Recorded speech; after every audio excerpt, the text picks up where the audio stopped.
A Grande Descoberta. Segunda edição. Parte I. A Grande Descoberta. Esta história é apresentada sob a forma de um suposto diálogo entre dois amigos, Tom e Roger, com visões completamente diferentes sobre a vida. Após um silêncio momentâneo, Roger pergunta: Tom, por que motivo continuas a defender a existência de Deus? Não há comprovação científica de Deus, logo não acredito nele. Eu só acredito naquilo que vejo e no que a ciência comprova. Prepara-te, meu amigo, prepara-te para o fim, para o nada. Tom ri-se do tom tão dramático do amigo e pergunta: Então vamos para o nada? O que é o nada? Roger recebe a pergunta do amigo como um soco no estômago e, surpreendido pela questão formulada por Tom, responde: O nada é o nada, é a não existência, é o vazio. Tom, que já esperava pela resposta do amigo, pergunta: Tu dizes que a existência de Deus não tem comprovação científica, logo não faz sentido acreditar na sua existência. Mas, e o nada? O nada tem comprovação científica. Roger, mais uma vez surpreendido pela questão de Tom, responde: Tom, deixa-te de filosofar. Essa tua pergunta não tem qualquer sentido lógico. Claro que o nada existe, toda a gente sabe disso. Tom pergunta, ainda: Como pode o nada ter comprovação científica se não existe? Sim, o nada não existe, caro Roger. E apesar de o nada não existir, que, obviamente, não tem comprovação científica, ainda assim, acreditas na sua existência. Não existe? Pergunta Roger, incrédulo com a afirmação do amigo. Claro que existe. Se existe alguma coisa, o nada também tem que existir. O nada é o oposto do tudo. Agora és tu quem está a filosofar, Roger. O nada não existe. Como não existe, não pode ter comprovação científica. Pensa comigo. O homem conhece tudo sobre tudo? Roger responde rapidamente: É claro que não, que disparate, estamos muito longe de conhecer tudo sobre tudo, se é que algum dia seremos capazes de saber tudo sobre tudo. Tom pergunta, então: Como podes, nesse caso, acreditar na existência do nada? Como podes falar no nada, se não conheces o tudo? Como podes considerar que o nada seja o destino final da alma? Roger fica espantado com o argumento do amigo e diz: Nunca tal coisa me passou pela cabeça. É natural, responde Tom, poucas são as pessoas que se dedicam a cultivar tais raciocínios. Quase todas as pessoas vivem uma vida muito mecânica, nascem, crescem e partem desta vida sem nunca se terem questionado sobre esta ordem de ideias. Roger, agarrando-se a uma tábua de salvação como um náufrago para sustentar o seu pensamento ateísta, diz: Espera aí, Tom. Há qualquer coisa que te está a escapar. O quê? Pergunta o amigo. A ciência fala do vácuo e, mais recentemente, a física quântica fala no vácuo quântico. Isso não é o nada? Pergunta Roger. Para quem não conhece o tudo, sim, o vácuo, ou o vácuo quântico, até poderia ser o nada. Mas não é. E como já concluímos, ninguém sabe tudo sobre tudo. Roger, não completamente satisfeito, insiste. Mas Tom, a física quântica não mostra que há eventos que acontecem sem causa. Partículas que surgem do vácuo espontaneamente, sem razão aparente? Isso não seria uma prova de que o acaso existe e que o nada pode produzir algo? Tom responde com calma. É uma pergunta excelente, Roger, e mostra que te informas. Mas há aqui dois erros que importa separar. Primeiro, o vácuo quântico não é o nada, é um campo de energia com propriedades bem definidas, regido por leis matemáticas precisas. Um campo de energia com leis não é o nada, é qualquer coisa. Segundo, quando a física quântica fala em eventos sem causa aparente, a palavra-chave é aparente. Significa que ainda não conhecemos a causa, não que a causa não existe. É o mesmo princípio do nada e do acaso, exprimem o limite do nosso conhecimento, não a ausência de realidade. Roger fica em silêncio por uns momentos e diz: Então o vácuo quântico, longe de ser uma prova do nada, é mais uma prova de que há sempre algo em vez de nada. Exatamente, diz Tom, a questão não é o que a física quântica ainda não explica, mas que tudo o que ela descobre confirma a mesma coisa: há sempre ordem, há sempre lei, há sempre algo. Sim, isso é verdade, mas assim como eu não posso dizer que o nada existe, tu também não podes afirmar que o nada não existe. Certo? Tom olha para o amigo e diz: Meu amigo Roger, de certa forma, posso sim, porque até hoje não existe qualquer evidência científica que possa apontar-nos à existência do nada. E já percebemos que o vácuo ou o vácuo quântico não são evidências da existência do nada. Por outro lado, se tu pensares no nada, percebes que não passa de um conceito completamente abstrato, desprovido de qualquer sentido. É mesmo um absurdo. Roger está impressionado com a argumentação do amigo. Nunca esperou que a conversa o levasse a bater de frente com as suas convicções e a revê-las. Quando Roger estava prestes a falar, Tom diz: Existem expressões completamente absurdas que as pessoas costumam usar. Certas pessoas dizem, por exemplo, eu quero um pão com nada ou quero um pão sem nada. O correto seria dizerem, eu quero um pão sem coisa alguma. Um pão sem coisa alguma é um pão desprovido de qualquer outro alimento ou ingrediente. Faz sentido, diz Roger, muitas vezes utilizamos determinadas expressões a que não prestamos a mais pequena atenção. São expressões absurdas, repetidas de geração em geração, sem que sejam abolidas do vocabulário cotidiano. Grande verdade, Roger. Quando não sabemos que estamos a usar uma expressão absurda, como podemos eliminá-la do nosso vocabulário? Roger, sentando-se confortavelmente no sofá, diz: Confesso que fiquei muito impressionado com a tua argumentação sobre a questão do nada. Tom pega no copo de vinho do porto que o amigo lhe passou para a mão e diz: É compreensível que assim seja. Um dos grandes pilares do ateísmo foi destruído. Sim, refiro-me ao niilismo. Roger, curioso, pergunta: Niilismo? Explica-me melhor.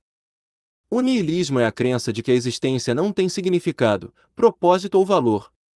E o seu fundamento último é precisamente o nada, a ideia de que no fim tudo se dissolve no vazio. Se o nada não existe, o niilismo perde o chão em que assenta.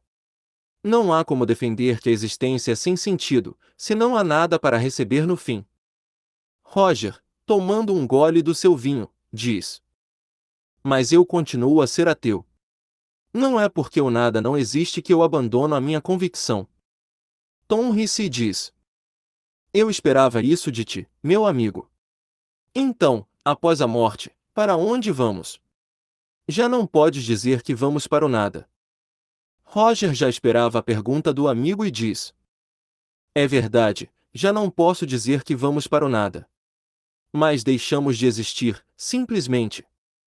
Tom, pegando em alguma coisa para comer, afirma: Não, caro Roger. Nem o corpo nem a alma deixam de existir. O corpo é transformado, a alma é questão para outra conversa. Roger, intrigado, diz: Transformado? Explica-me isso. A ciência ela própria nos diz que a energia não se cria nem se destrói, apenas se transforma. O corpo físico, após a morte, não desaparece, os seus elementos regressam à natureza, transformam-se. A matéria que nos constitui existia antes de nós e continuará a existir depois de nós. Portanto, nem no plano físico há aniquilação. Há transformação. A questão da alma, essa sim, ficará para outra conversa. Roger ri-se, pegando também em alguma coisa para comer, diz: Se a alma é criação de Deus e Deus não existe, logo não existe alma nenhuma. Falaremos da alma em outra conversa. Diz Tom, responde-me a uma pergunta. Qual? Perguntou Roger. Quem, ou o que, criou o universo? Roger pega no seu copo, bebe um gole de vinho, e afirma: O universo é obra do acaso e das leis que lhe deram origem e o regem. Tom responde dizendo: Amigo Roger, obra do acaso. Esse é outro pilar do ateísmo que também é facilmente destruído. Tom, explica-me o teu ponto de vista relativamente ao universo não ser obra do acaso. Sim, Roger, o universo não pode ser obra do acaso. Por quê? Pergunta Roger. Como podes afirmar isso? Quando alguém afirma que tal coisa é obra do acaso, significa que essa mesma coisa é fruto do acaso? Ou será que quem afirma isso não compreende a razão ou o motivo por que tal coisa aconteceu? Teria a pessoa compreensão de tudo aquilo que se relaciona com o que fez que tal coisa acontecesse? É mais uma vez o mesmo princípio, caro Roger.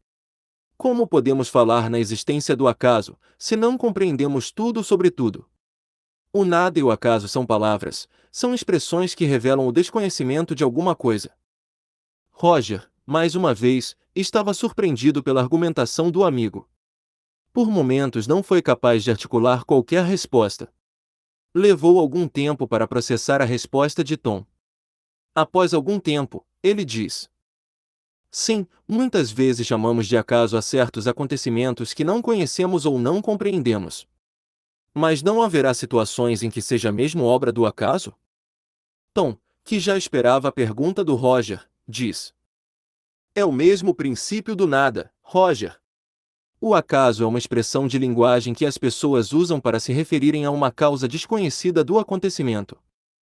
Roger fica pensativo e diz: se o acaso não existe, se é apenas uma expressão da linguagem, produto do desconhecimento da causa de determinado acontecimento, como explicas que o universo esteja repleto de caos, de desordem, de estrelas que são destruídas, absorvidas por buracos negros, de eventos cósmicos destruidores? Como podes acreditar que o universo é obra de um ser inteligente? Tom abre um sorriso e diz: a minha mulher assusta-se quando vê o meu escritório e diz que tudo está desorganizado, desarrumado, um caos. No entanto, se ninguém mexer em nada, eu sei onde cada coisa está. Quando ela arruma ou organiza o meu escritório, eu não sei de coisa alguma. Só volto a saber quando volto a colocar tudo segundo a minha ordem.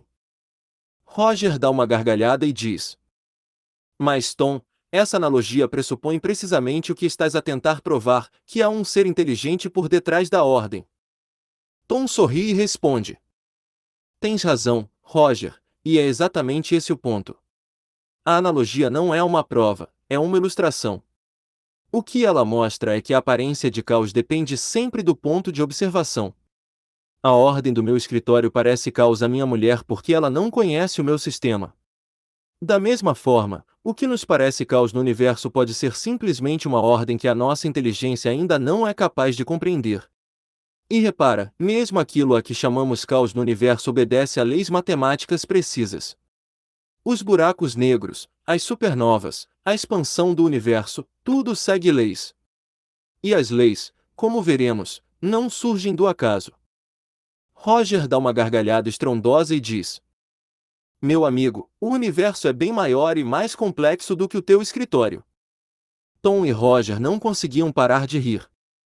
Sim, é verdade, diz Tom, o universo é bem maior.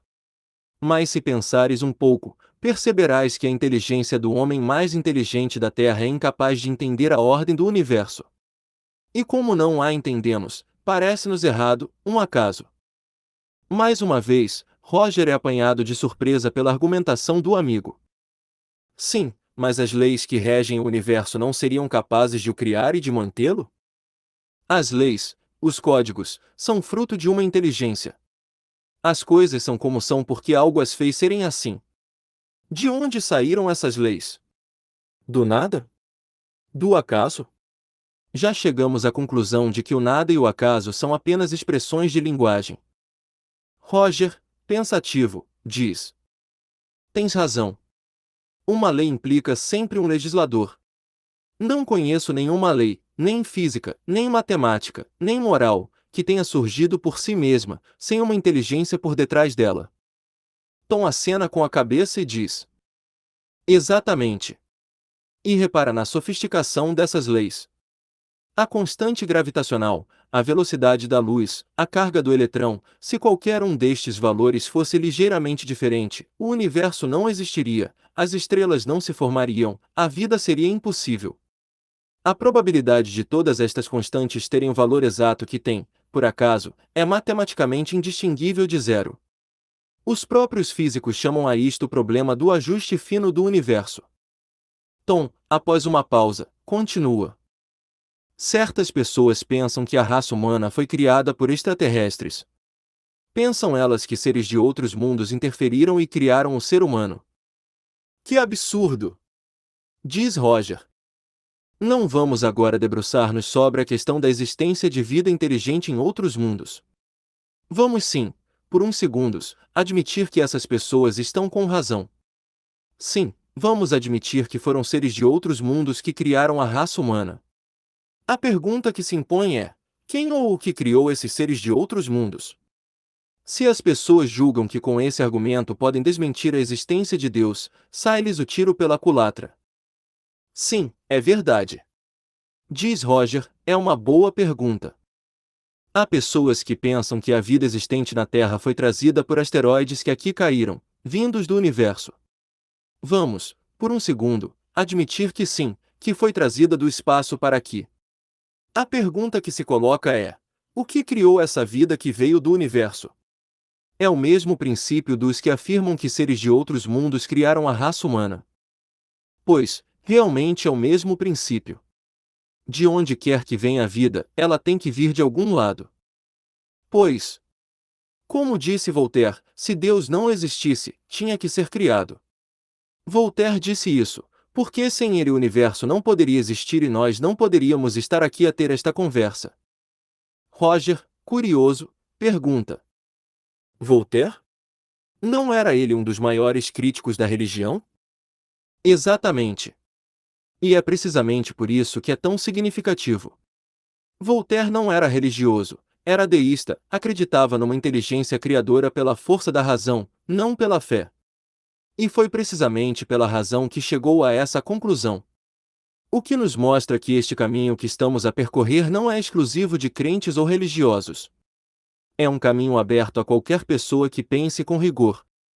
Estou a entender o teu ponto de vista. Mas, diz-me, tens como provar que o universo não é obra do acaso? Claro! Diz Tom, o simples facto de que o acaso não existe já é uma prova por si mesma. Mas ainda poderia acrescentar uma outra. Qual? Pergunta Roger. Caro Roger faz o seguinte, reúne papéis e em cada um deles coloca cada uma das letras que constituem o poema Os Lusíadas, assim como cada vírgula, cada ponto, cada espaço, tudo. Pega todos esses papéis e entra num helicóptero. Quando estiveres bem lá no alto, lança todos esses papéis para o solo. Se o acaso existir, ele vai ordená-los todos de forma a construírem esse poema. Faz quantas tentativas quiseres. No dia em que conseguires esse feito, diz-me, e eu abandonarei a minha convicção da existência de Deus e passarei a admitir que o acaso existe e que é a causa do universo. E repara, esse poema é obra bem mais pequena e simples do que o universo. Quando conseguires, avisa-me. Roger, sorrindo, diz: é uma imagem magnífica. Mas imagino que haja uma forma de tornar isso ainda mais concreto. Ah! O matemático Fred Hoyle calculou que a probabilidade de as proteínas necessárias para a vida mais simples se formarem por acaso é de 1 para 10 elevado a 40.000. Para teres uma noção, existem aproximadamente 10 elevado a 80 átomos em todo o universo observável. Um número com 40.000 zeros ultrapassa qualquer noção humana de possibilidade. Hoyle, que era ateu convicto, ficou tão perturbado com este cálculo que acabou por admitir que a vida não podia ser obra do acaso. As suas próprias palavras foram: a probabilidade de a vida ter surgido por acaso é comparável à probabilidade de um furacão atravessar um depósito de sucata e montar um Boeing 747. E repara, Hoyle não era religioso. Era um cientista que seguiu os números até onde eles o levaram. É impossível, diz Roger. Assim também é impossível que o universo seja obra do acaso. Roger, percebendo que a sua convicção ateísta estava a ir por água abaixo, diz: tudo bem, o nada não existe. O acaso não existe. Mas isso não prova que o universo seja mesmo obra de Deus. Tom ficou entusiasmado com a questão do amigo e disse: o universo existe, certo? Então, o que quer que tenha criado o universo é o que eu chamo de Deus. Outras pessoas chamam de muitos outros nomes. Nomes não importam. O que importa é o ser. A causa das causas. A causa primária de todas as coisas. Roger, pensativo, diz. Mas Tom, chamar-lhe Deus não é dar-lhe características que não podemos provar? Pode ser simplesmente uma força, uma energia, algo impessoal. É uma observação legítima, Roger. E repara numa coisa, a pergunta correta não é quem é Deus, porque quem já pressupõe uma figura pessoal e humana. A pergunta correta é o que é Deus. E o que a razão nos diz é que essa causa existe, que é inteligente, porque produziu leis e ordem. Que é eterna, porque se tivesse tido início precisaria de uma causa anterior, e que é única, porque se houvesse duas causas primárias, uma seria necessariamente superior à outra, e essa é que seria a verdadeira causa primária. Chama-lhe como quiseres. O que não podes negar é o ser. Roger, levantando a mão, diz: Espera, Tom. Antes de aceitar isso, há uma contradição que me incomoda. Tu dizes que essa causa criou o universo. Mas a ciência diz que nada se cria, tudo se transforma. Se nada se cria, como pôde essa causa criar o universo? Ou nada se cria, ou o universo foi criado. Não pode ser as duas coisas.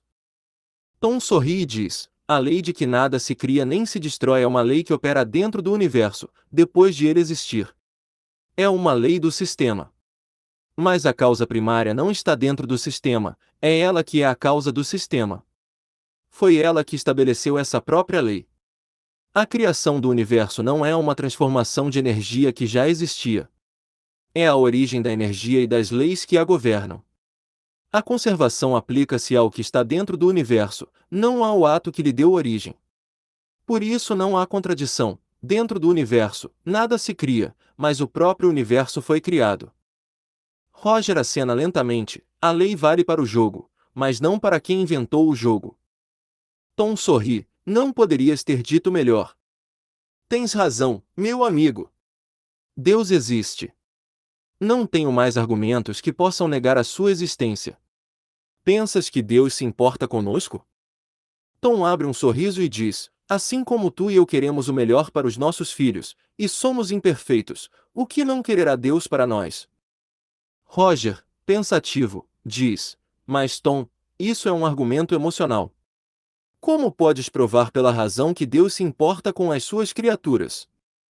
Pela mesma razão que usamos até aqui. Já concluímos que a causa primária é inteligente que produziu leis com uma precisão extraordinária, o ajuste fino do universo de que falamos. Ora, uma inteligência que calibra com tal precisão as condições para que a vida exista, não o faz por indiferença. A indiferença não constrói uma casa tão cuidada para um hóspede que despreza. Mas há uma resposta ainda mais sólida, Roger, e essa exige que conheçamos primeiro a própria natureza de Deus, os seus atributos. Quando o fizermos, verás que o cuidado de Deus pelas suas criaturas não é um desejo nem uma esperança, mas uma consequência necessária daquilo que Deus não pode deixar de ser. Fica essa conversa para o nosso próximo encontro. Fim. Parte 2. A grande escolha. Esta história é apresentada sob a forma de um suposto diálogo entre dois amigos, Tom e Roger, que têm visões completamente diferentes sobre a vida. Na primeira parte, abordamos a questão de Deus, a causa das causas e as provas científico-filosóficas da sua existência. Após um silêncio momentâneo, Roger pergunta: Tom, é hoje que me vais falar sobre a alma e o seu destino após a morte? Antes de falarmos da questão da alma e do seu destino, temos que procurar conhecer um pouco que seja da natureza de Deus. Nós não sabemos ainda tudo o que ele é, mas já podemos fazer uma ideia do que ele não pode deixar de ser. Já sabemos da sua existência, agora precisamos de compreender os seus atributos. E quais são esses atributos? Pergunta Roger cada vez mais curioso. Deus é a suprema e soberana inteligência. É eterno, imutável, imaterial, onipotente, soberanamente justo e bom, infinitamente perfeito, único. Estes são os atributos que Deus não pode deixar de ter. Roger olha para o seu amigo e diz: explica isso melhor. Por que motivo Deus não pode deixar de ter esses atributos? Tom, agradado com a pergunta de Roger, explica. Deus é a suprema e soberana inteligência porque abrange o infinito. Por isso, tem que ser infinita. Se a supuséssemos limitada num ponto qualquer, poderíamos conceber outro ser mais inteligente, capaz de compreender e fazer o que o primeiro não faria, e assim por diante, até ao infinito. Roger faz sinal ao amigo para que continue. Deus é eterno porque não teve começo e não terá fim. Se tivesse tido princípio, houvera saído do nada. Ora, não sendo nada coisa nenhuma pode produzir. Ou, então, teria sido criado por outro ser anterior e, nesse caso, este ser é que seria Deus. Se lhe supuséssemos um começo ou um fim, poderíamos conceber uma entidade existente antes dele capaz de lhe sobreviver, e assim por diante, até ao infinito. Roger, lembrando-se de uma conversa anterior com um amigo, diz: Sim, chegamos a essa conclusão numa conversa anterior. Realmente não pode deixar de ser a suprema e soberana inteligência e, claro, também não pode deixar de ser eterno. Podes continuar?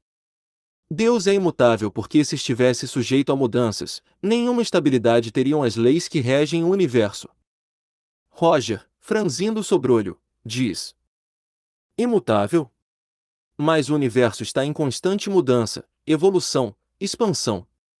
Como pode a causa de tudo isso ser imutável? É uma distinção importante, Roger. O universo muda, mas as leis que o governam não mudam. A gravidade funcionava da mesma forma há 1.000 milhões de anos e funcionará da mesma forma daqui a 1.000 milhões de anos.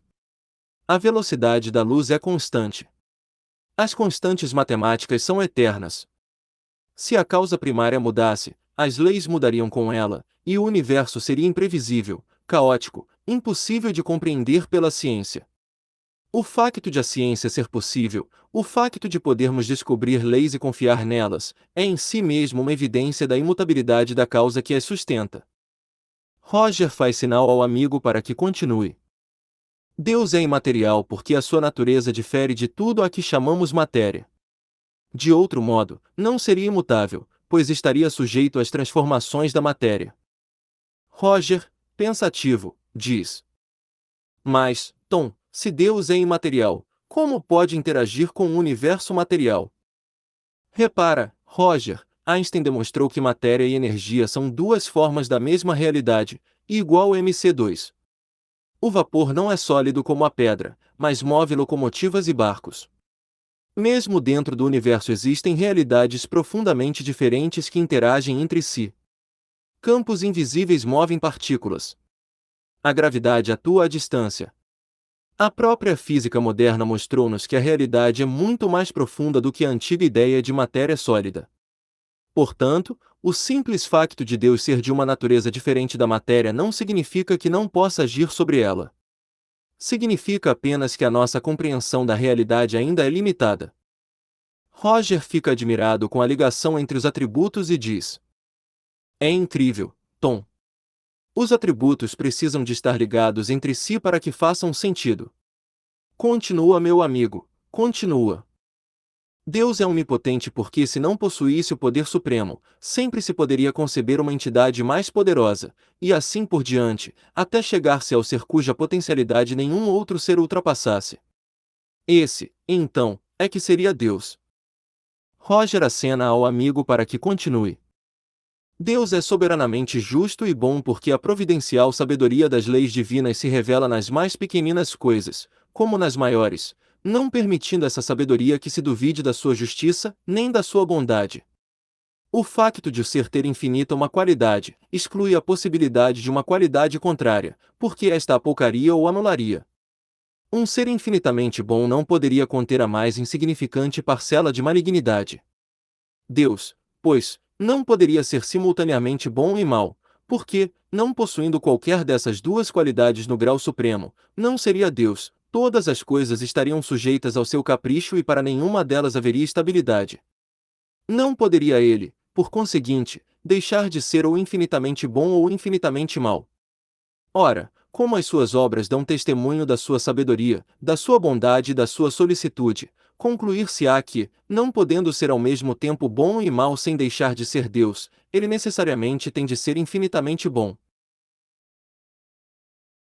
A soberana bondade implica a soberana justiça, porquanto, se ele procedesse injustamente ou com parcialidade numa só circunstância que fosse, ou com relação a uma só de suas criaturas, já não seria soberanamente justo e, em consequência, já não seria soberanamente bom. Roger, franzindo o sobrolho, diz: Mas, Tom, se Deus é infinitamente bom, como explicas o sofrimento no mundo? As guerras, as doenças, a morte de inocentes. Como pode um Deus infinitamente bom permitir isso? É uma excelente pergunta que vamos ver mais tarde. Antes precisas de entender uma série de detalhes que ainda não compreendes. Roger fica mais uma vez surpreendido com os argumentos do amigo e diz: Estou impressionado com os argumentos que utilizas sobre os atributos de Deus. Podes continuar. Deus é infinitamente perfeito porque é impossível conceber-se Deus sem o infinito das perfeições, sem o que não seria Deus, pois sempre se poderia conceber um ser que possuísse o que lhe faltasse. Para que nenhum ser possa ultrapassá-lo, faz-se mister que ele seja infinito em tudo. Sendo infinitos, os atributos de Deus não são suscetíveis de aumento nem de diminuição, caso contrário não seriam infinitos e Deus não seria perfeito. Se retirassem a qualquer dos seus atributos a mais mínima parcela, já não haveria Deus, pois poderia existir um ser mais perfeito. Roger pede ao amigo que continue. Deus é único, porque a unicidade de Deus é consequência do facto de serem infinitas as suas perfeições. Não poderia existir outro Deus, salvo sob a condição de ser igualmente infinito em todas as coisas, visto que, se houvesse entre eles a mais ligeira diferença, um seria inferior ao outro, subordinado ao poder desse outro, e, então, não seria Deus. Se houvesse entre ambos igualdade absoluta, isso equivaleria a existir, de toda a eternidade, um mesmo pensamento, uma mesma vontade, um mesmo poder. Confundidos assim, quanto à identidade, não haveria, em realidade, mais que um único Deus. Se cada um tivesse atribuições especiais, um não faria o que o outro fizesse, mas, então, não existiria igualdade perfeita entre eles, pois nenhum possuiria autoridade soberana. Em resumo, Deus não pode ser Deus senão sob a condição de que nenhum outro o ultrapasse, porque o ser que o excedesse no que quer que fosse, ainda que apenas na espessura de um cabelo, é que seria o verdadeiro Deus. Para que tal não se dê, é indispensável que ele seja infinito em tudo. 1, 4, 5. Roger fica maravilhado com a lógica irrefutável que o amigo lhe apresenta sobre os atributos de Deus e diz: Tom, estou surpreendido com a tua exposição dos atributos de Deus.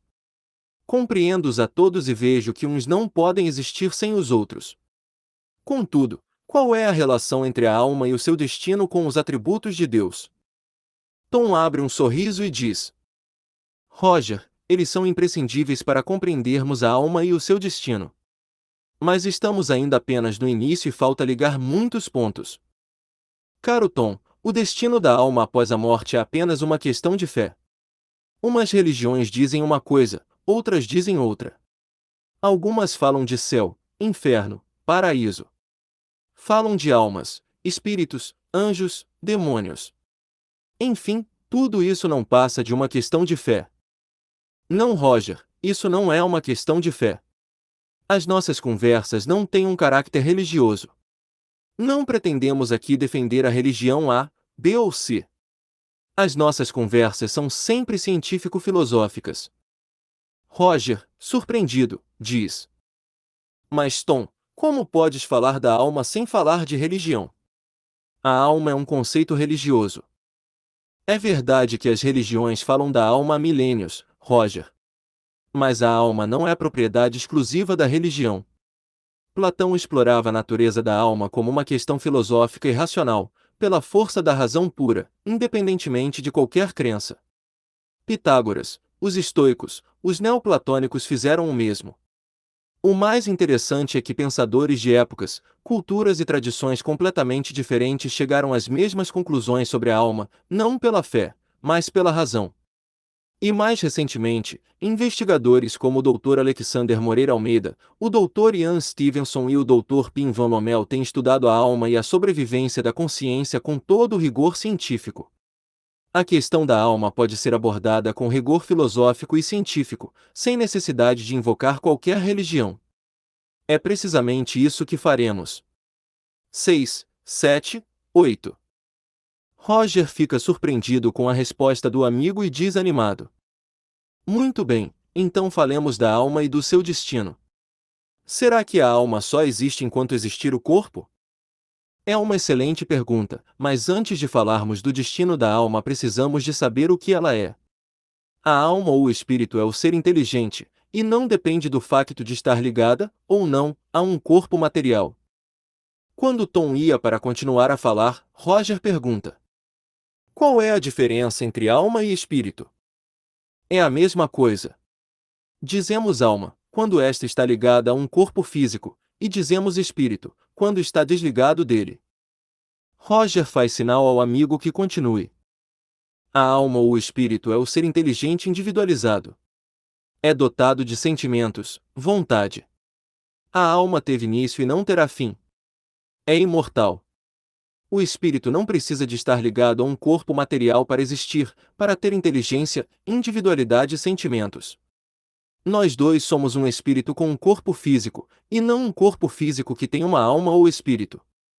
Roger, pensativo, diz: Mas Tom, a ciência diz-nos que a consciência é produto do cérebro.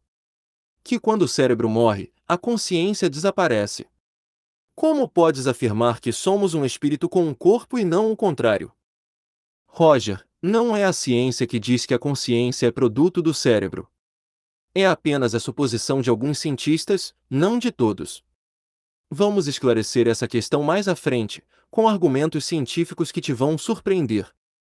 Por agora, acompanha o raciocínio. Entendi.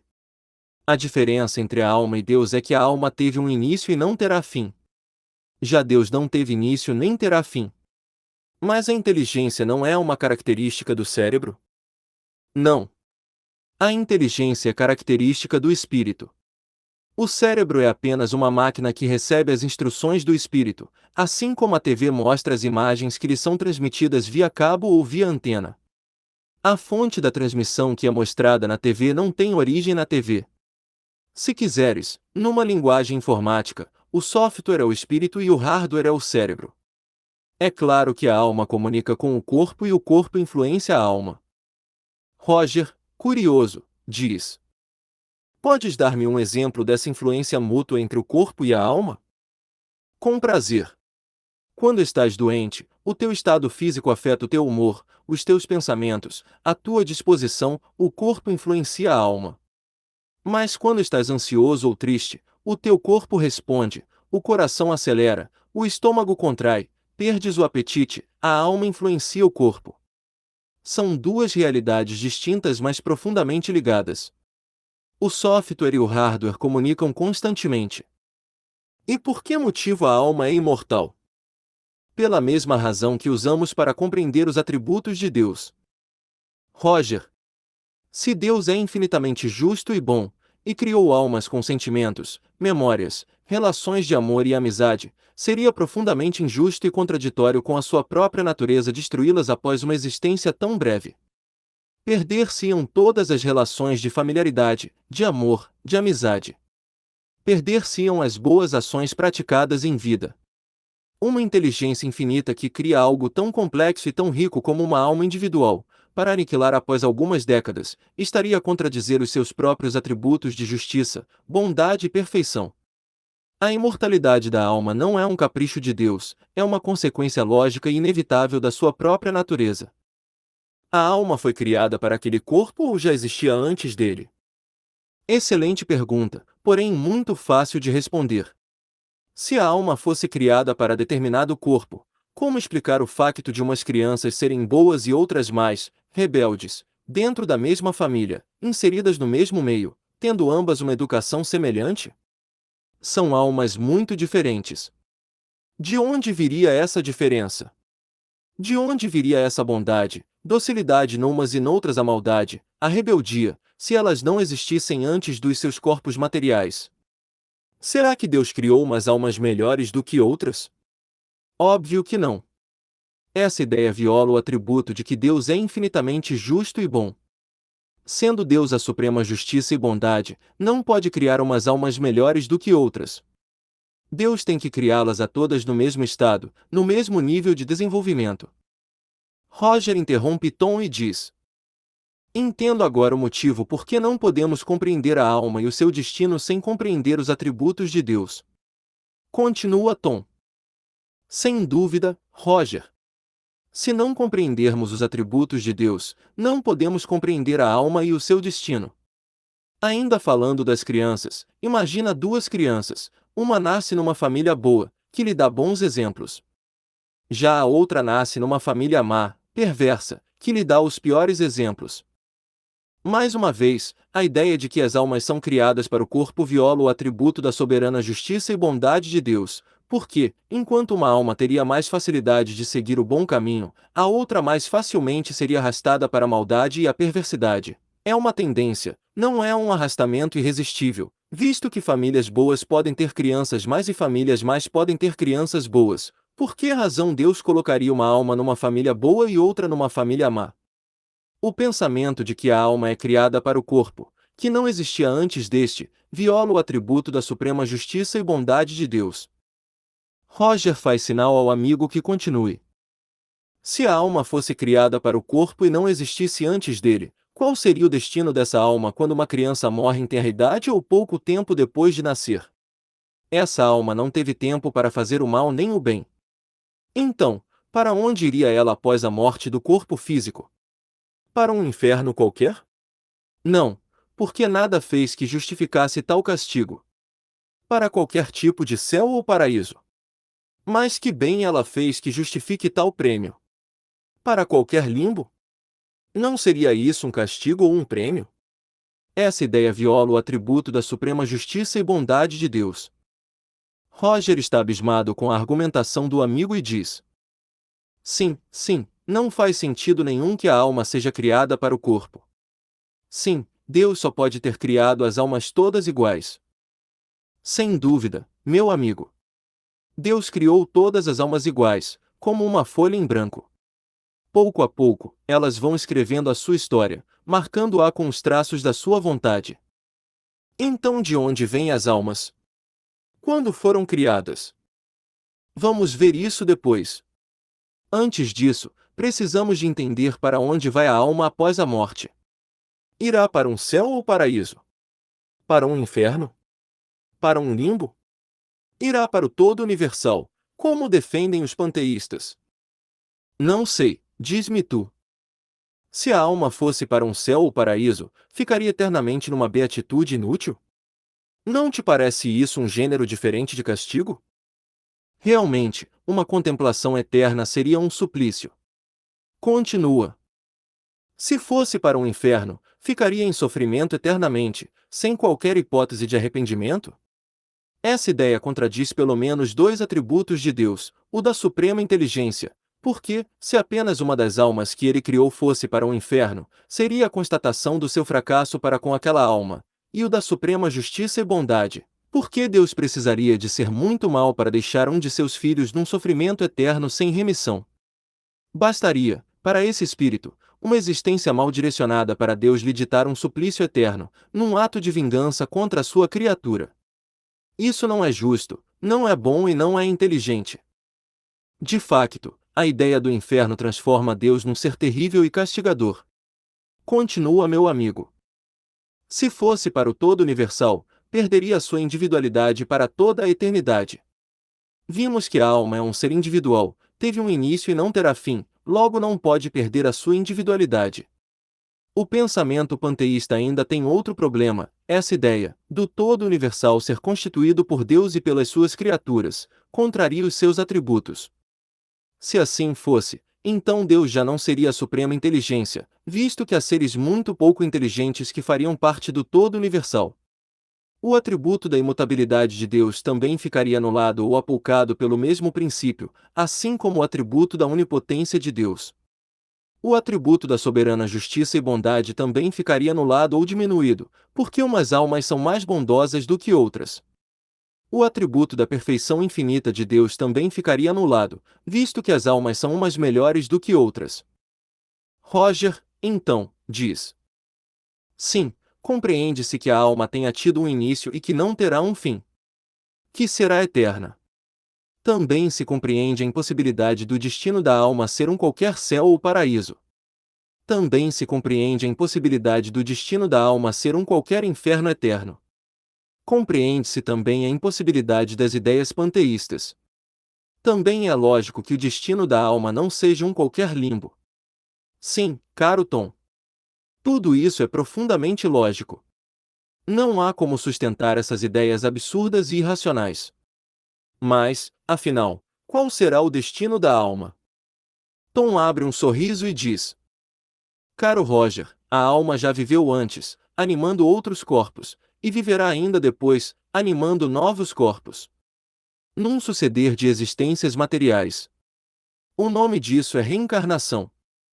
Roger, surpreendido, diz: Reencarnação? Mas isso não é uma ideia religiosa, oriental? É o que muitos pensam, Roger. Mas a reencarnação não é propriedade de nenhuma religião. No Egito Antigo, há mais de 3.000 anos, a ideia da sobrevivência da alma e do seu retorno era central na sua visão do mundo.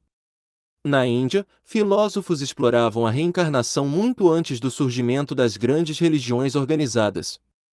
Platão defendia-a na Grécia Antiga. Pitágoras também. Os druidas celtas também. O filósofo Giordano Bruno foi queimado pela Inquisição em parte por defender ideias semelhantes. Culturas que nunca comunicaram entre si chegaram à mesma conclusão, o que é em si mesmo significativo. E mais recentemente, como veremos, cientistas de vários continentes têm investigado este fenômeno com rigor acadêmico. A reencarnação não é uma questão de fé, é a conclusão lógica de tudo que já discutimos. É a única resposta que não viola nenhum dos atributos de Deus que estabelecemos. Então nós já vivemos antes? E viveremos quando estes corpos morrerem? Sim, isso mesmo. A reencarnação é a pedagogia de Deus. É a grande escolha de Deus.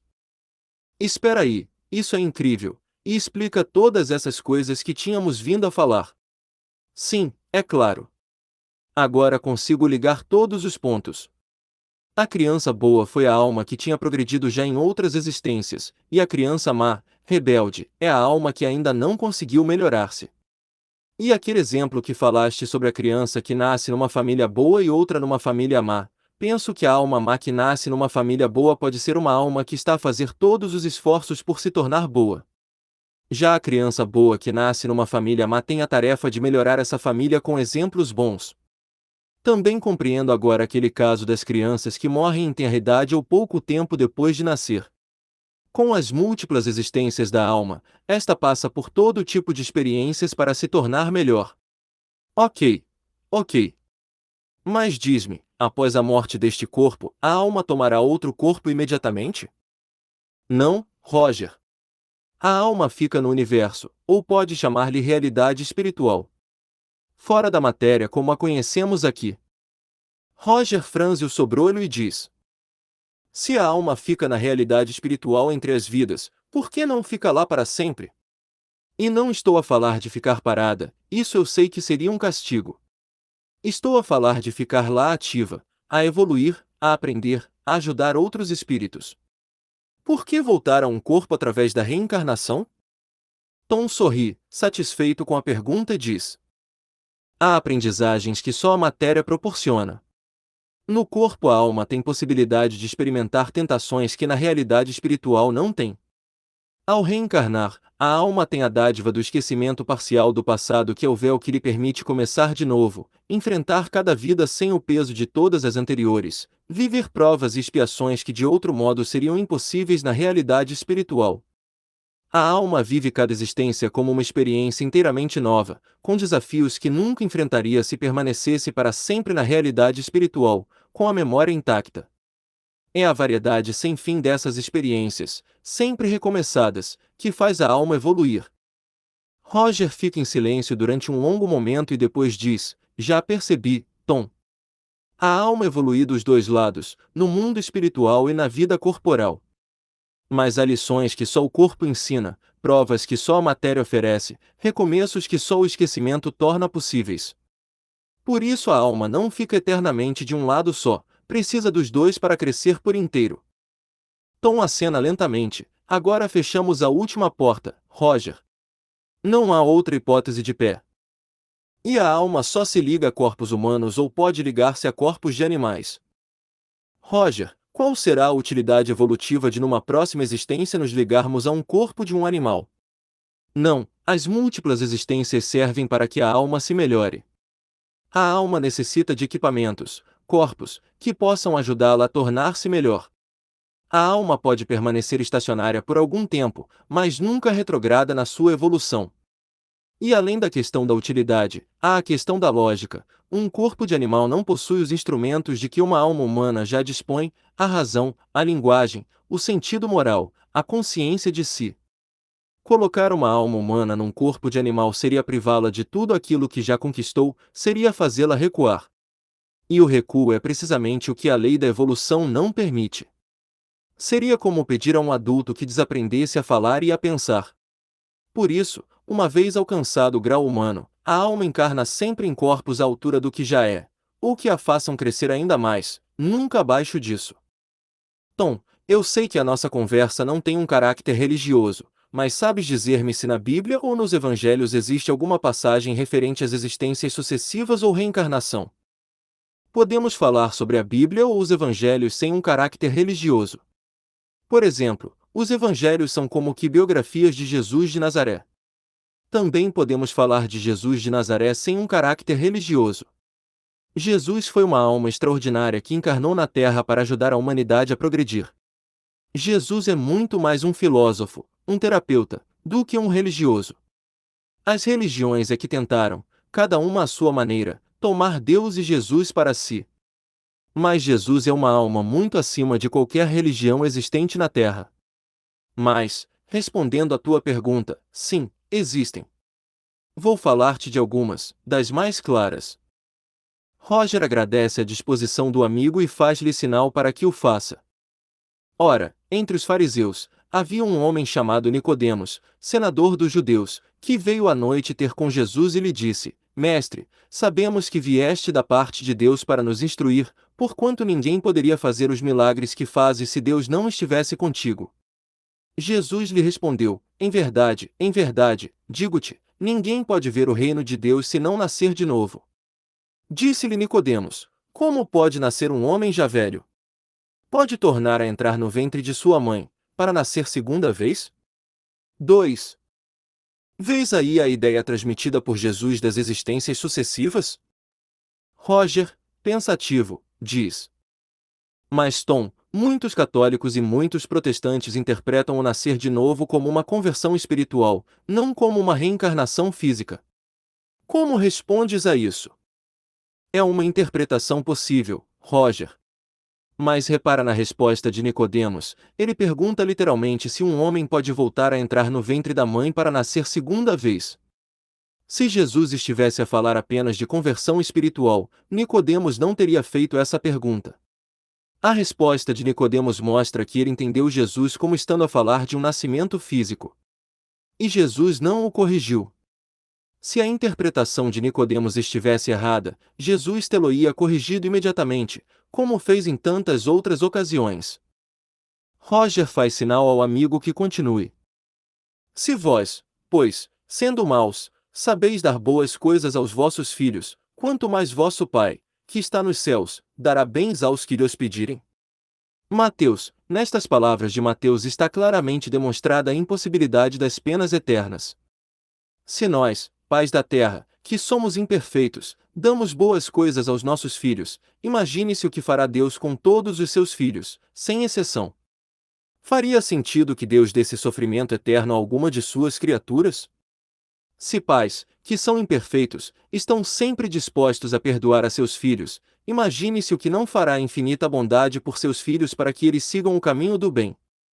2. Roger faz sinal para que Tom continue. Eu juro por mim mesmo que não quero a morte do ímpio, mas que o ímpio se converta, que abandone o mau caminho e que viva. Ezequiel, capítulo 33, v. 11. Essa passagem da Bíblia não é clara, mostrando-nos a impossibilidade de qualquer inferno eterno? Sem dúvida, Tom, a ideia de um castigo eterno é totalmente contrária à suprema justiça e bondade de Deus.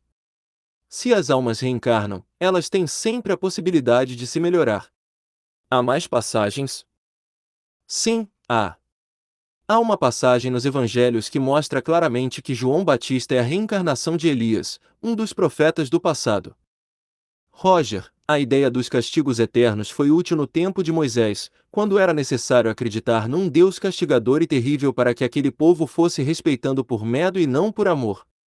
Os homens desse tempo não ficariam impressionados com as penas morais, e até chegariam a considerar Deus um ser fraco que não se fazia respeitar. Jesus, porém, já veio mais tarde, proclamar um Deus clemente, misericordioso. Roger, curioso, diz: qual é essa passagem sobre João Batista e Elias? Em Mateus, capítulo 11, versículo 14, Jesus diz claramente aos seus discípulos, a propósito de João Batista, e, se o quereis aceitar, ele é o Elias que devia vir. E em Mateus 17, versículo 12, Jesus diz ainda, Elias já veio, e não o reconheceram. Os próprios discípulos compreenderam que Jesus estava a falar de João Batista. É uma das referências mais diretas à reencarnação nos evangelhos, e vem das próprias palavras de Jesus. 2. Roger faz sinal para que o amigo continue. Jesus, repetidas vezes, nos ensinou a perdoar aos nossos inimigos. Deus poderia ser impiedoso condenando apenas uma de suas criaturas ao suplício eterno? Claro que não. Pois, porque o perdão seria bom para as almas. Seriam as almas melhores do que Deus? Não. Deus, vingando-se por um castigo infinito, seria logo infinitamente vingativo e, então, já não poderia ser infinitamente bom. Se Deus não perdoasse ao arrependido, seria impiedoso e, sendo impiedoso, já não poderia ser bom. Se Deus é todo misericordioso para a alma arrependida antes da morte, por que deixará de o ser para quem se arrepende depois dela? Por que a eficácia do arrependimento só durante a vida, um breve instante, e não na eternidade, que não tem fim? Circunscritas a um dado tempo, a bondade e a misericórdia divinas teriam limites, e Deus não seria infinitamente bom. Se a pena fosse irrevogável, inútil seria o arrependimento, e o culpado, nada tendo a esperar de sua correção, persistiria no mal, de modo que Deus não só o condenaria a sofrer perpetuamente, mas ainda a permanecer no mal por toda a eternidade. Nisso não há bondade nem justiça nem inteligência. 3. Excelentes observações, Roger. Tom, por que motivo existe esse, digamos, entre existências, essa realidade espiritual desprovida de matéria como a conhecemos? Por que nós viemos de lá para cá? A nossa verdadeira casa não é aqui. A nossa verdadeira casa é lá. Por outro lado, o espírito defronta-se, na vida espiritual, com as consequências de todas as imperfeições que não conseguiu corrigir na vida corpórea. Roger, pensativo, diz: mas, Tom, como podes afirmar que a nossa verdadeira casa é lá e não aqui? Repara, Roger. Nós passamos aqui algumas décadas, um breve instante fez-se a eternidade da alma. A alma existia antes de encarnar e continuará a existir depois. A vida corpórea é uma passagem, não um destino. É como um estudante que vai estudar para uma cidade longe de casa, a cidade onde estuda é importante, é onde cresce e aprende, mas a sua verdadeira casa é outra. E quando termina os seus estudos, regressa. A realidade espiritual não é um lugar de espera vazio, é onde a alma reflete sobre o que viveu, enfrenta as consequências das suas imperfeições e prepara a existência seguinte. O espírito reencarna quantas vezes? Ou também é eterno o processo de reencarnação, tal como a alma? O espírito encarna tantas vezes quantas forem necessárias. No momento que já não for mais necessário que ele encarne, ele vive apenas e só como espírito. Então a encarnação apenas se dá enquanto o espírito for imperfeito, é isso? Sim, isso mesmo. Quando ele não precisar de encarnar mais é porque já atingiu o estado de pureza. Já evoluiu, tanto intelectualmente como moralmente, ao ponto de ser um espírito puro. A completa felicidade prende-se à perfeição, isto é, à purificação completa do espírito. Não há uma única imperfeição da alma que não implique inevitáveis consequências, como não há uma só qualidade que não resulte numa fruição. Em virtude da lei do progresso, que dá a toda a alma a possibilidade de adquirir o bem que lhe falta, como de despojar-se do que tem de mal, conforme o esforço e vontade próprios, a evolução é aberta a todas as criaturas. Dependendo do sofrimento da imperfeição, como a fruição depende da perfeição, a alma traz consigo o próprio castigo ou prêmio, onde quer que se encontre. O bem e o mal que fazemos decorrem do estágio evolutivo que alcançamos. Não fazer o bem quando podemos é, portanto, o resultado de uma imperfeição. Se toda imperfeição é fonte de sofrimento, o espírito sofrerá, não somente pelo mal que fez, como pelo bem que deixou de fazer na sua vida. O espírito sofre pelo mal que fez, de maneira que, sendo a sua atenção constantemente dirigida para as consequências desse mal, melhor compreende os seus inconvenientes e trata de corrigir-se. Sendo infinita a justiça de Deus, o bem e o mal são rigorosamente considerados, não havendo uma só ação, um só pensamento bom ou mal que não tenha consequências.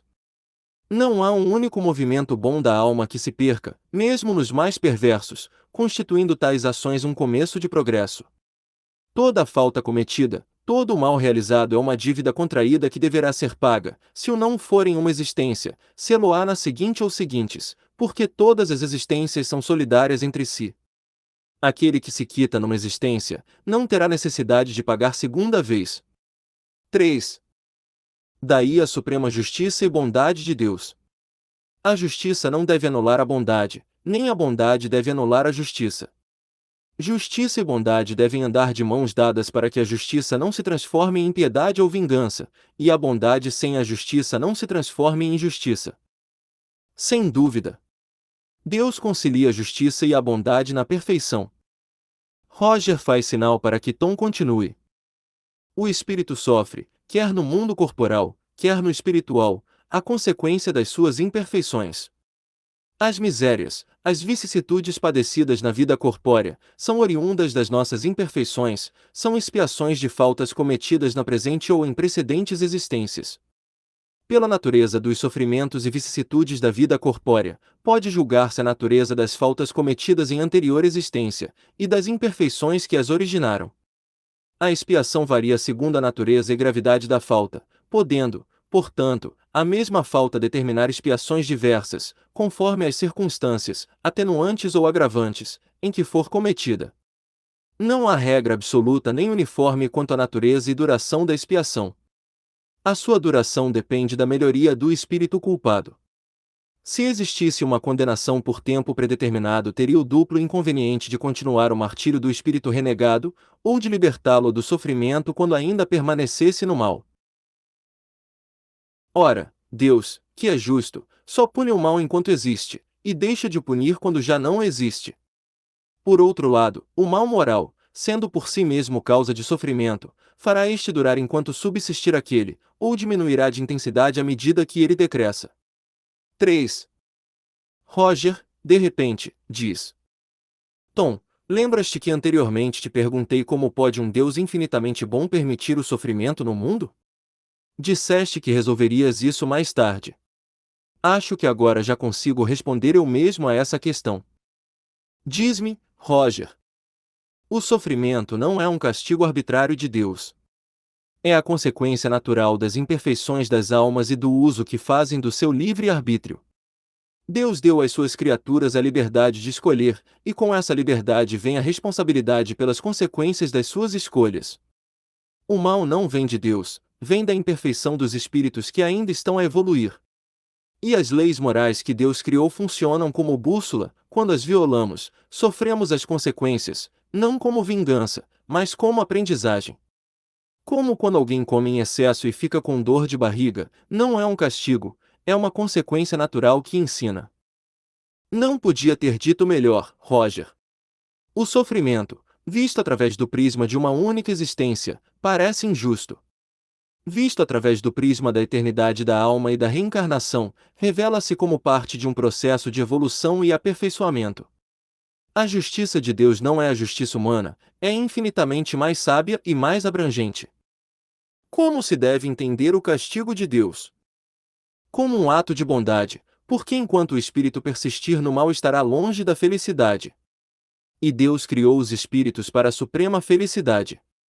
O castigo de Deus é um ato de educação e não de vingança. Roger pede ao amigo que continue. Uma condição inerente à inferioridade dos espíritos é desconhecerem o termo da provação, acreditando-a eterna, como eterno lhes parece deva ser um tal castigo. O arrependimento, conquanto seja o primeiro passo para a regeneração, não basta por si só, são precisas a expiação e a reparação. Arrependimento, expiação e reparação constituem, portanto, as três condições necessárias para pagar os traços de uma falta e suas consequências. O arrependimento pode dar-se durante a vida terrena ou na espiritualidade, em qualquer tempo, se for tarde, porém, o culpado sofre por mais tempo. A expiação consiste nos sofrimentos físicos e morais que lhe são consequentes, seja na vida atual, seja na vida espiritual após a morte, ou ainda em nova existência corporal. Nem todas as faltas acarretam prejuízo direto e efetivo. Em tais casos, a reparação opera-se, fazendo-se o que se deveria ter feito e foi descurado, cumprindo os deveres desprezados, as missões não preenchidas. A responsabilidade das faltas é inteiramente pessoal, ninguém sofre por erros alheios, salvo se a eles deu origem, quer provocando-os pelo exemplo, quer não os impedindo quando poderia fazê-lo. Certo, a misericórdia de Deus é infinita, mas não é cega. O culpado que ela atinge não fica livre, enquanto existir a causa, sofre a consequência dos seus erros. 3. É incrível a lógica, a justiça e a bondade de Deus. Uma pergunta: será que nós dois fomos também amigos em existências anteriores? É possível. Mas também poderíamos ter tido uma relação de pai e filho, de irmãos, ou qualquer outro grau de parentesco. Todas as boas relações nesta vida podem já ter uma antiguidade maior do que se supõe. A reencarnação fortalece os laços de família, ao passo que a unicidade das existências os rompe. E como explicar certas relações familiares tumultuadas por relações de ódios, ressentimentos, animosidades? Certos espíritos, que já eram inimigos em existências anteriores, reúnem-se numa família para diluir esses sentimentos antagônicos. É uma tentativa de aproximação entre esses espíritos, que nem sempre conseguem esse intento. Pode ocorrer que dois espíritos que não se conhecem possam encarnar numa mesma família? Sim, pode, são os indiferentes. Nem amigos, nem inimigos. Mas, normalmente, no espaço os espíritos formam grupos ou famílias entrelaçados pela afeição, pela simpatia e pela semelhança das inclinações.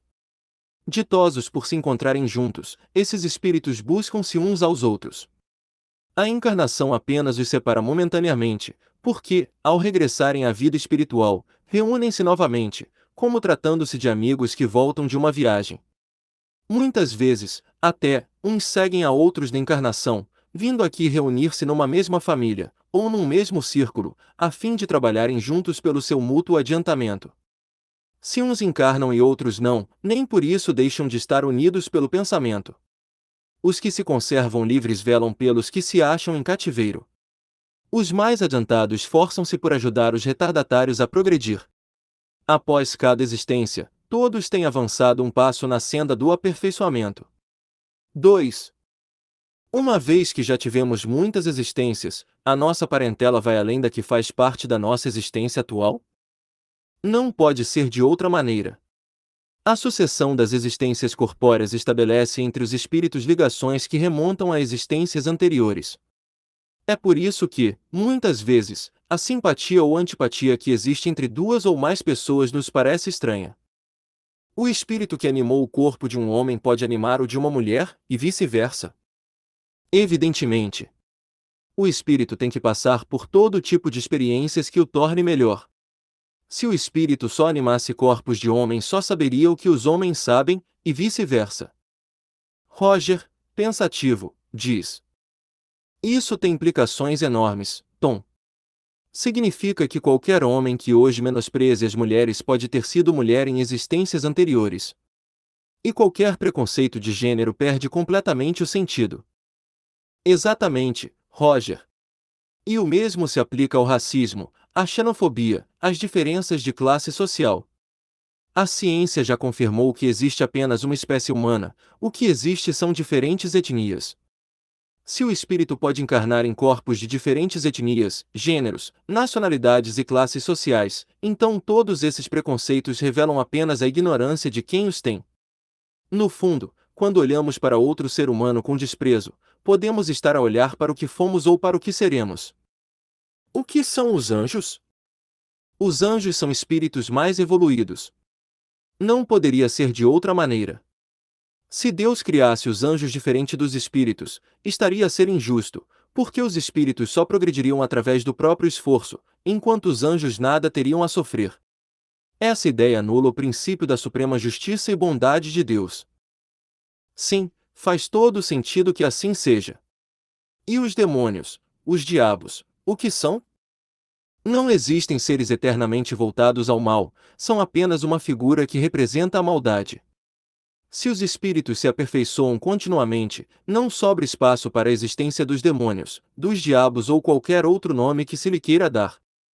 Sim, a reencarnação torna todos os espíritos bons. Sim, não há como fugir à evolução. Mais cedo ou mais tarde, os espíritos tornam-se puros. Que investigações científicas são feitas sobre o espírito e o seu destino após a morte do corpo físico? São muitas e de vários tipos, mais recentes ou mais antigas, em todos os continentes. Existem investigações feitas sobre as experiências de quase morte, as das visões no leito da morte, as experiências fora do corpo, as das crianças que se recordam de existências passadas, as da transcomunicação instrumental, as da regressão de memória até existências anteriores, as da mediunidade e outras.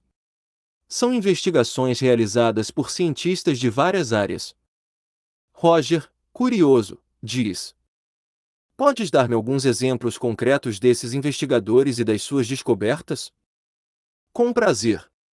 O Dr. Ian Stevenson, da Universidade de Virgínia, dedicou 40 anos a estudar crianças com memórias de vidas anteriores, documentando mais de 3.000 casos em todos os continentes. Casos em que crianças descreviam com precisão locais, pessoas e eventos de vidas anteriores que nunca poderiam ter conhecido. 7.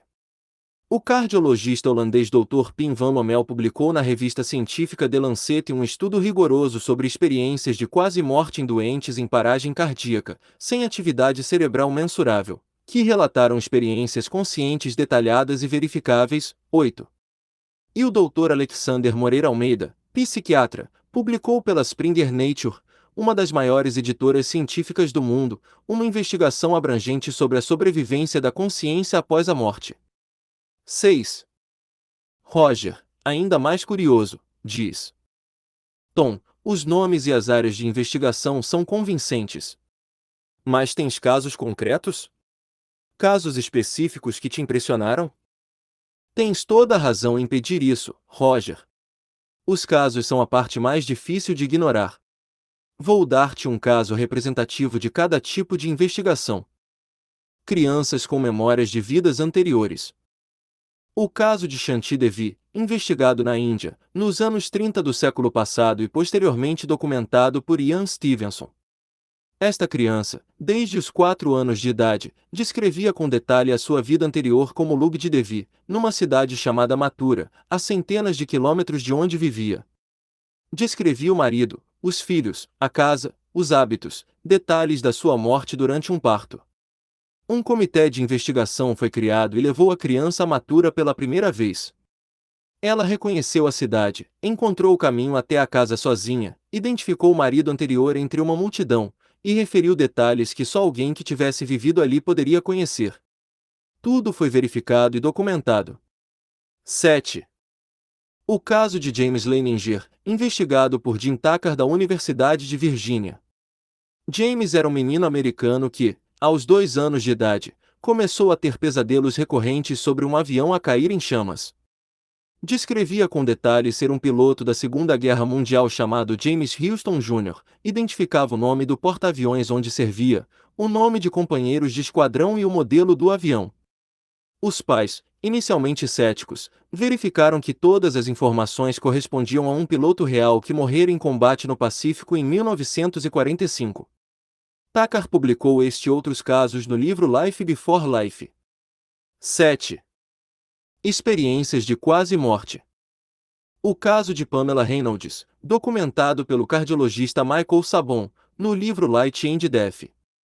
Pamela foi submetida a uma cirurgia cerebral em que o seu cérebro foi completamente drenado de sangue e arrefecido a uma temperatura que tornava impossível qualquer atividade neurológica. O eletroencefalograma estava completamente plano. Era clinicamente morta. Quando foi reanimada, descreveu com precisão os instrumentos cirúrgicos utilizados, as conversas da equipa médica e os detalhes do procedimento. A equipa cirúrgica confirmou a exatidão das suas descrições. Este caso é considerado um dos mais rigorosamente documentados desta área. 9. Do estudo de Pim Van Lommel, no The Lancet, um homem deu entrada em paragem cardíaca, inconsciente. Durante a reanimação, uma enfermeira removeu a sua dentadura postiça e colocou-a num carrinho de materiais.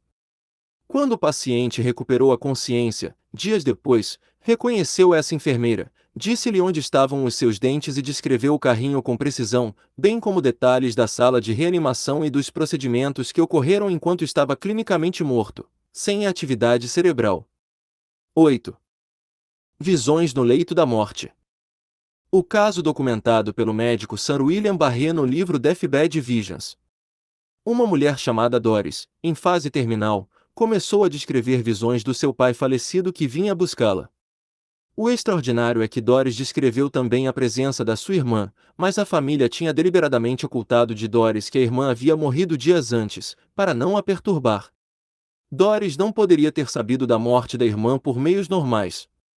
Barré documentou dezenas de casos semelhantes em que os moribundos descreviam a presença de pessoas que não sabiam ter morrido, eliminando a hipótese de alucinação alimentada por expectativa. 10. Experiências fora do corpo. O caso investigado pela psicóloga Kimberly Clark Sharp. Uma paciente chamada Maria sofreu uma paragem cardíaca num hospital de Seattle. Após ser reanimada, relatou que durante a paragem havia saído do seu corpo e visto, num parapeito de uma janela do terceiro andar, um tênis de desporto de cor azul com um pormenor específico. O cordão estava por baixo do calcanhar. Clark Sharp verificou pessoalmente e encontrou exatamente o tênis descrito, no local indicado, com o cordão por baixo do calcanhar, um detalhe invisível de qualquer janela do hospital, que Maria jamais poderia ter observado pelos meios normais. 11. Regressão de memória a existências anteriores. O caso documentado pelo psiquiatra Brian Weiss no livro Many Lives, Many Masters. Uma paciente chamada Catherine, tratada por fobias e ansiedade crônica, foi submetida à hipnose terapêutica. Inesperadamente, começou a descrever com detalhe vidas em épocas históricas diferentes. O que tornou o caso cientificamente notável foi que Catherine transmitiu informações específicas sobre a família do próprio Weiss, incluindo o nome do seu filho falecido e detalhes da morte desse filho, que eram desconhecidas do público e que Weiss verificou serem exatas. Weiss, psiquiatra acadêmico cético, publicou o caso depois de anos de hesitação, consciente do custo que teria para sua reputação. 12. Mediunidade. O caso de Leonora Piper, investigado por William James, professor de filosofia e psicologia em Harvard e fundador da psicologia americana. James era profundamente cético quando começou a investigar Piper, uma médium que transmitia mensagens de pessoas falecidas. Depois de anos de investigação rigorosa, incluindo vigilância privada para verificar que ela não recolhia informações antecipadamente, e sessões com participantes anônimos, James concluiu que Piper transmitia informações impossíveis de obter por meios normais. O seu relatório publicado nas actas da Society for Psychical Research é considerado um dos documentos mais rigorosos desta área. James escreveu: "Encontrei a minha ovelha negra. Uma única ovelha negra é suficiente para provar que nem todas as ovelhas são brancas." 13. Transcomunicação instrumental. As investigações do engenheiro Fredrik Jurgenson, na Suécia, nos anos 50 do século passado. Jurgenson gravava canto de pássaros para uma documentação ornitológica quando, ao rever as gravações, descobriu vozes que respondiam às suas perguntas e mencionavam o nome da sua mãe falecida. Estas investigações foram retomadas pelo psicólogo Konstantin Raudive, que documentou mais de 100.000 gravações de vozes em condições controladas de laboratório, com equipamentos blindados contra interferências de rádio. O livro de Raudive, Breakthrough, foi analisado por engenheiros da Pi Records, no Reino Unido, que confirmaram a presença das vozes sem conseguir explicá-las. 14. Roger fica em silêncio por um momento e diz: Tom, estes casos são extraordinários. E o que os torna diferentes de simples histórias é precisamente o facto de terem sido investigados com rigor, por pessoas sem interesse em provar coisa alguma, e de os detalhes terem sido verificados de forma independente. É exatamente isso, Roger. A força destes casos não está na fé de quem os viveu. Está na verificação independente dos factos. E são milhares, não dezenas. Em todos os continentes. Com padrões que se repetem de forma consistente, independentemente da cultura, da religião ou da época. Roger, pensativo, diz: Mas Tom, lembras-te que anteriormente ficou por responder a questão de saber se a consciência é produto do cérebro? Estes estudos respondem a isso? Respondem, Roger. Se a consciência fosse apenas produto do cérebro, seria impossível que doentes em paragem cardíaca, sem qualquer atividade cerebral mensurável, tivessem experiências conscientes detalhadas e verificáveis. E seria impossível que crianças se recordassem com precisão de vidas anteriores. A correlação entre o cérebro e a consciência não significa que o cérebro a produza, significa que o cérebro é o instrumento através do qual o espírito se manifesta no mundo material. Quando o instrumento falha, a capacidade de o espírito se manifestar através dele fica reduzida, como um rádio com interferências, que distorce o sinal sem que a fonte da transmissão deixe de existir. A libertação completa do espírito do corpo físico apenas acontece com a morte. Roger diz: quando uma pessoa sofre uma lesão no cérebro, a sua personalidade muda. Perde a memória, ou a fala, ou o juízo. Há casos de pessoas que mudaram completamente de caráter após uma lesão. Se a alma fosse independente do cérebro, como explicas que uma pancada na cabeça mude aquilo que a pessoa é? Tom diz: volta à imagem da televisão. Imagina um aparelho de televisão avariado. A imagem aparece distorcida, as cores trocadas, o som falhado. Dirias, ao ver aquilo, que a avaria mudou o programa que está a ser transmitido. Não. O programa, na estação emissora, continua intacto. O que mudou foi a capacidade do aparelho de o mostrar fielmente. O cérebro é esse aparelho. Quando se danifica, o espírito não muda, o que muda é a forma como ele consegue manifestar-se através de um instrumento avariado.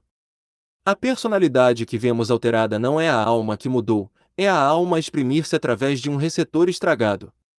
Tira-se a avaria, e o sinal volta a passar limpo. E há algo que o materialismo não consegue explicar: se o cérebro produzisse a consciência, uma lesão deveria apenas diminuí-la, apagá-la aos poucos. No entanto, há casos documentados de lucidez terminal, doentes com o cérebro gravemente destruído pela demência que, horas antes de morrer, recuperam subitamente a clareza, reconhecem os familiares, despedem-se. Se a consciência fosse o cérebro, isso seria impossível. Um órgão destruído não produz lucidez. Mas uma fonte intacta, libertando-se de um instrumento que já não a aprende, sim.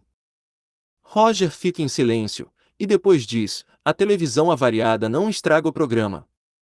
Só estraga a forma de o ver. Entendi a analogia. Tom sorri: exatamente.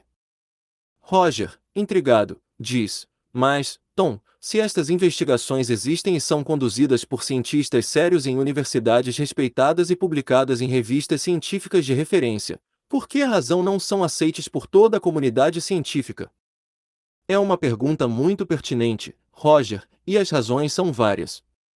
Primeiro, há um preconceito científico profundamente enraizado. Muitos cientistas partem da conclusão de que a consciência é produto do cérebro e analisam qualquer evidência contrária com essa conclusão já formada.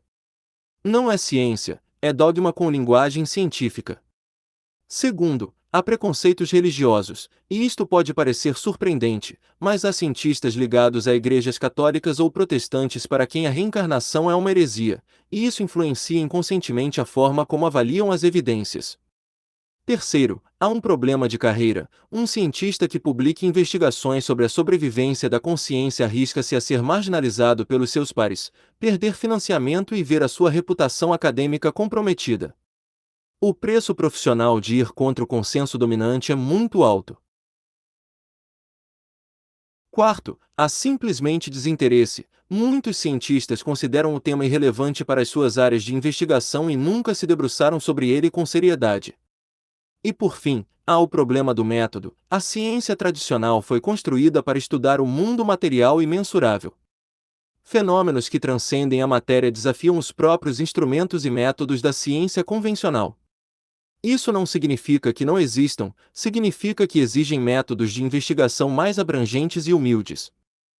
A reencarnação, se fosse conhecida por toda a humanidade, não como um ato de fé mas como um facto insofismável, poderia causar uma grande revolução positiva na Terra. Sem dúvida, meu amigo.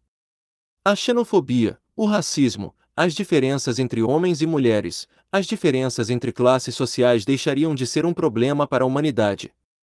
A xenofobia, porque nós podemos encarnar em países que hoje consideramos nossos inimigos, e os nossos inimigos podem encarnar no nosso país. O nacionalismo, e pior ainda, o ultranacionalismo deixariam de fazer sentido. O racismo, porque nós podemos encarnar em corpos de qualquer etnia. E aqueles que hoje não pertencem à nossa podem vir a encarnar nela. O mesmo aconteceria com as diferenças existentes entre homens e mulheres, porque o espírito pode encarnar no corpo de um homem ou de uma mulher, com as diferenças sociais, porque nós podemos encarnar em todas as classes sociais. O que nos distingue verdadeiramente não é o país em que encarnamos, a cor de pele que temos, se somos homens ou mulheres, se somos ricos ou pobres. O que nos distingue é o nosso grau de evolução em relação aos outros. O espírito que é superior não procura rebaixar ninguém. O superior ajuda o inferior a tornar-se melhor. É verdade. As guerras, os conflitos de várias ordens deixariam de fazer qualquer sentido. A fome, a pobreza extrema desapareceriam da Terra. Pois continuaria a haver pessoas mais ricas do que outras, porque a igualdade absoluta é uma utopia.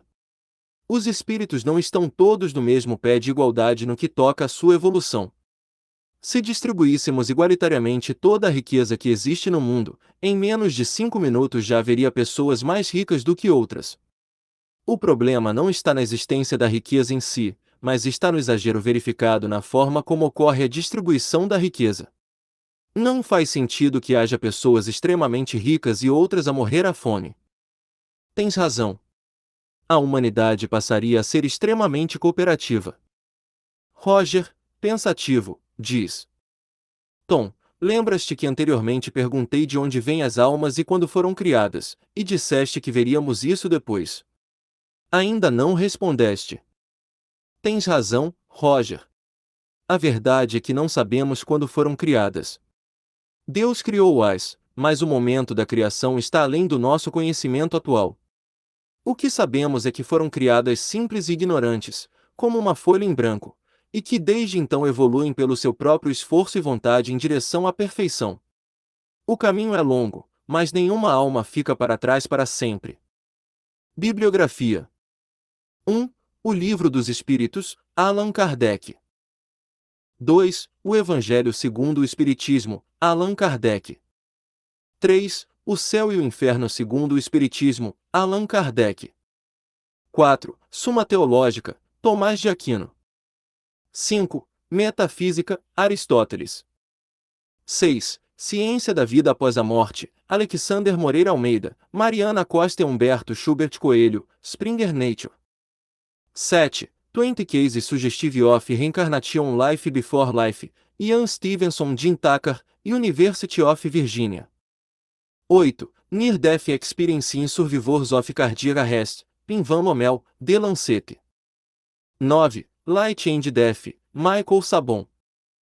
10. Death Bad Visions, Sir William Barré. 11. Near-Death Experiences, Kimberly Clark Sharp. 12. Main Lives, Main Masters, Brian Weiss. 13. Report on Mr. Piper, William James, Society for Psychical Research. 14. Breakthrough, Konstantin Raudive.